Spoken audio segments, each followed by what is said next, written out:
10-დან 10-ია, მაგრამ ხინკალს ჩანგლით ჭამს. 11.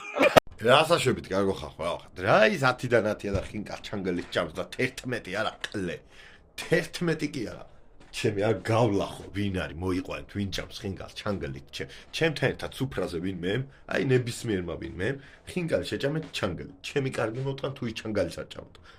ჩემი დაძალებული და დაჟინებული მოთხოვნით და ხალხის დაჟინებული მოთხოვნით დავაბრუნეთ პრაიმაუში ეს კავჭი ხინკალს კი არა ჩანგალსაც შეგაჭმეთ მართლა გეუბნი ერთადერთი ვისაც ვაპატიებ პირველად ვინც არის ჩვენ ქვეყანაში ჩამოსული და ხინკალს ჭამს ჩანგლით იმას შეიძლება რომ აპატიო მაგრამ უთხრა რომ ეგრე არ იჭმევა და მე ეძახის რომ ისაო კულტურულად ჭამაა თავარიო აი იმ კულტურის დედა მოუთხარ სადაც ხინკალი იჭმევა ჩანგლით ბიჭო 11 კი არა 11 წლის ბავშვს არ ვაპატიებ ხინკალი რო ჭამს ჩანგლით ქართველს მიდმე რა